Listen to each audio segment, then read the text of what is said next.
The changes are one part of a larger effort started by the Mayor's Office called Vancouver's Coalition for Crime Prevention and Drug Treatment. Well, with our transition to a truly community-oriented police service, we hope to increase police presence on the streets, and we've committed $5 million to add additional resources, 100 new police officers on the street. So we should see increased police visibility. You should also see our ability to address neighborhood crime and order problems improve. And we've made property crime our #1 priority. So I think that with these added resources and improved police methodologies, that we'll be able to better deal with those problems. And finally, you should see improved service quality. Community policing has become an increasingly important aspect of modern police work across North America. We visited the Joyce Street Community Police Office recently and met some of the people who've made a difference in their community. Excuse me. Sorry. Some people. The Joyce Street Community Crime Prevention Office was started in 1994 because the area had one of the highest crime rates in the city. The community had expressed concerns and a desire to have a police station.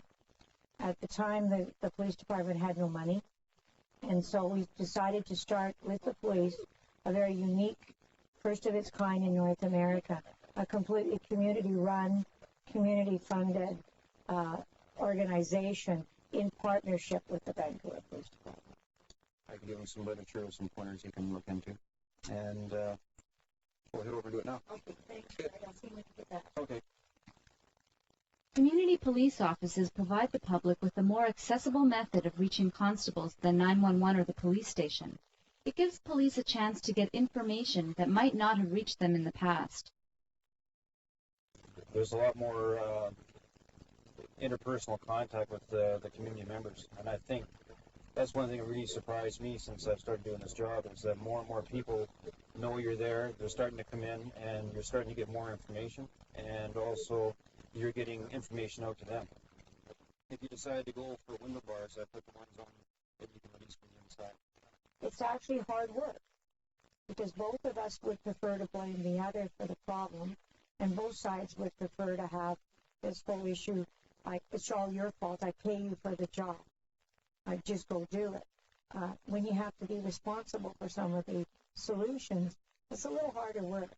It's more gratifying and more satisfying, but it's not as easy as what it used to be with just the police. One of the ways that volunteers are working to reduce crime in their neighborhood is through providing businesses with robbery prevention kits.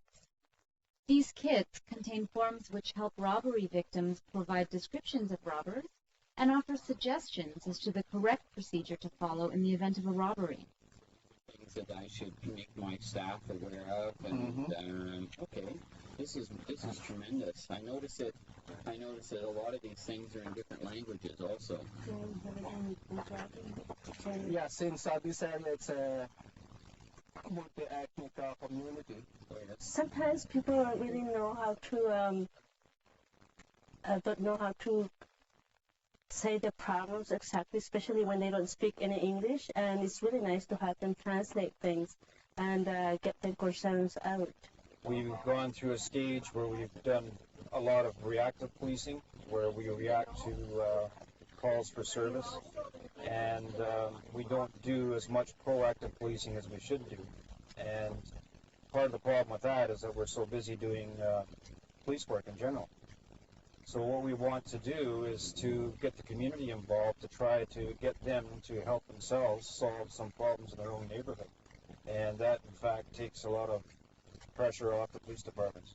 The biggest surprise to me is that my faith in human nature has been destroyed. I always have this habit of saying those people don't want to be involved. I don't want to start block watch because there are those people on my block.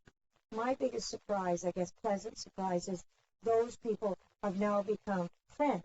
We're never going to solve these crimes if we don't start working together. Not just working together. We don't start being friends with each other. We start looking out for each other. That's what I consider our biggest problem.